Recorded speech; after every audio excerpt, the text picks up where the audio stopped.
Often hear customer service rankings for airlines, but what about airports? Last year, Milwaukee's Mitchell International Airport took home top honors for its customer experience program. And as Taj Mahal discovered, its award-winning Lost and Found website is getting worldwide recognition. Hey, Violet. Millions of views and likes. We've been summoned. We're the #1 most followed airport in North America.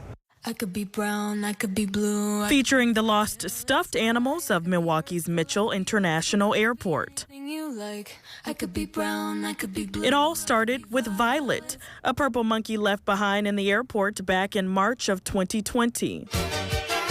The goal of the videos was to find the owners. Violet never made it back to the child who left her behind, but she did become the ambassador of the Lost and Found here at the airport. People will call and ask if a stuffed animal's been turned in, so we'll go looking for it. Or just travelers in general will find stuffed animals dropped around the airport, how kids kind of do. And then the travelers' aid volunteers will get them when they're turned in, and they'll call us in marketing, and that's when marketing does their videos. These videos have made this hometown airport TikTok famous. We're up to 8 million. Stuffed animals are just one of the many things travelers' aid volunteers keep track of through the airport Lost and Found. People lose incredibly, unbelievably strange things. CPACs, canes. We've got a wheelchair in there right now. MKE Airport's Lost and Found keeps Jackie Margus and Bob DeRoche busy. So Lost and Found is actually a big part of our job here. Sometimes you go through a whole 4-hour shift and nothing happens with Lost and Found. But other times you go a 4-hour shift and you're getting phone calls, I lost this, I lost that. Here, the Lost and Found is more than just a box full of random items.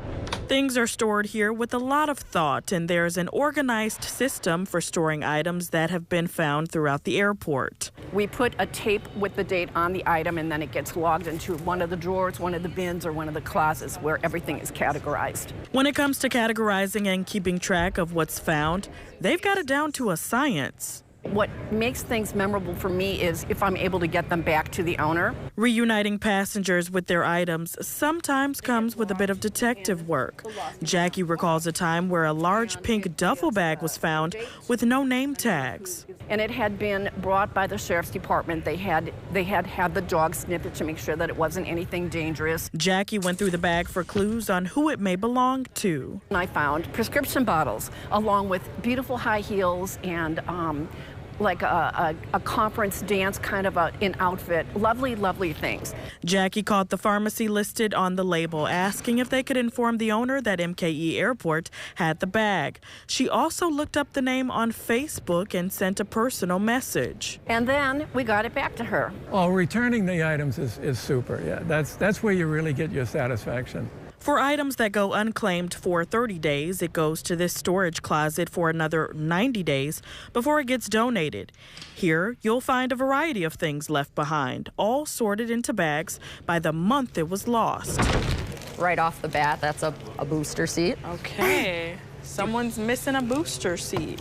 From clothing to books and lots of jewelry, some items never get back to their owners, but volunteers still do their best to keep track of them. And those efforts don't go unnoticed. Mitchell International Airport has even received a first-place national award for its improved Lost and Found program. I love that we have volunteers who are so dedicated and they do a wonderful job. Volunteers say no matter how many pass through here, they just want people to know that they will be cared for. We're here to help. Look for us at the information desk. 5 years